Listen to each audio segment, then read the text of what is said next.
جس پہ آپ فاختے وغیرہ ڈب ہنٹنگ پہ جا سکتے ہیں. ہالینڈ بھی ہے.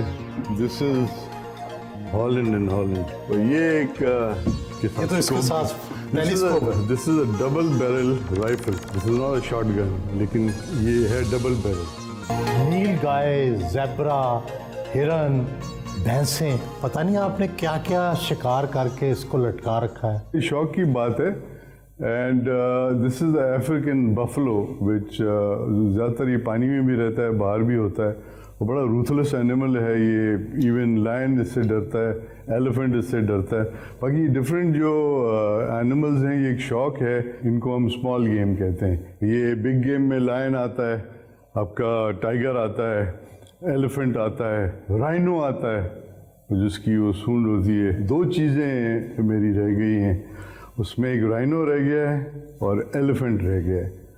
اور ٹائیگر جو ہے وہ آپ کو ملے گا انڈیا یا بنگلہ دیش کی طرف. وہاں میں نہیں جا سکا ہوں لیکن میں کوشش کروں گا کہ وہاں بھی ضرور جاؤں تو میری جو فیلڈ ہے وہ کمپلیٹ ہو جائے. کچھ لوگوں کا خیال ہے کہ شکار ظلم ہے اور اس سے بے رحمی پیدا ہوتی ہے. I don't agree on that. کیونکہ جب آپ شکار کرنے جاتے ہیں تو آپ آفیشلی گورنمنٹ سے پرمٹ لیتے ہیں. کسی بھی ملک میں آپ جائیں گے اور جانور کی ایک سرٹن لائف ہوتی ہے، اسپین ہوتا ہے کچھ سالوں کا. اس کے بعد وہ جانور خود مر جاتا ہے.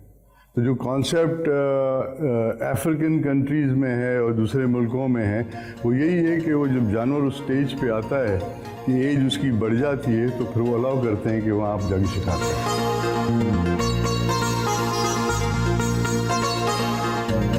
This is my study sort of. اس کو آفس بھی آپ کہہ سکتے ہیں.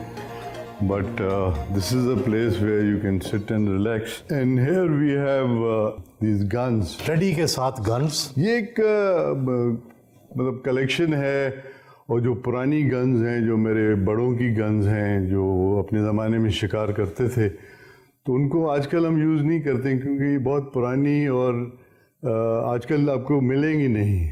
جیسے ہالینڈ اینڈ ہالینڈ ہے، جان ایونز ہے، بریٹا ہے، ڈفرینٹ کمپنیز ہیں، سیور ہے. تو ان کو ابھی میں نے پرزرو کیا ہوا ہے سارے میجورٹی آف دا گن. کچھ میں جو نئی ہیں میں یوز کرتا ہوں ہنٹنگ پہ لیکن these are very old and rare gun جو آپ کو بہت مشکل سے ملیں گی. یہ ایک کانسیپٹ ہے. یہ 410 اس کو کہتے ہیں. دس از دا اسمالسٹ بور جس پہ آپ فاختے وغیرہ ڈب ہنٹنگ پہ جا سکتے ہیں. اور یہ کتنی پرانی ہے؟ یہ ہوگی تقریباً آئی وڈ سے 70-80 سال پرانی تو ہے. اس کی قیمت کتنی ہوگی؟ قیمت سر آج کل تو یہ بناتے نہیں ہیں. These are all priceless guns. پھر بھی اندازاً میرا خیال ہے 40-50 لاکھ سے کم میں ہی.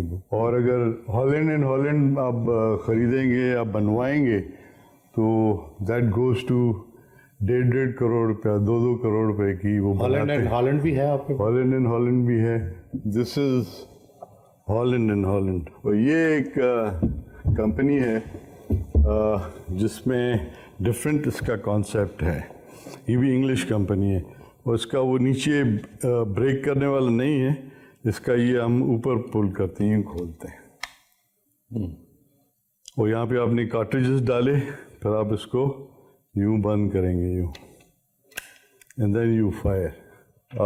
یہ تو جدید ہے نا جی. یہ لیٹسٹ ہیں جو میں نے آرڈر پہ بنوائی ہیں اور ان کے ساتھ. یہ تو اس کے ساتھ ٹیلیسکوپ ہے. This is a double barrel rifle. This is not a short gun لیکن یہ ہے double barrel.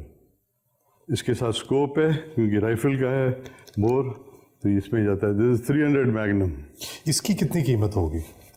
I would say about 20-25 lakh روپے. 270 ونچسٹر. ہالینڈ اینڈ ہالینڈ ہے.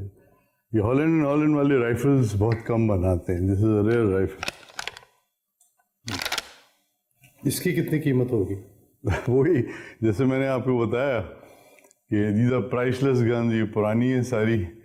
اب جیسے 1 کروڑ سے کم میں تو کوئی آپ کو اچھی نیم برانڈ گن نہیں ملے گی. I take this as a art also. It's an art, way of using your guns, way of keeping your guns. اور ان کی جتنی بھی کلیننگ ہے I do it myself. This is camouflaged.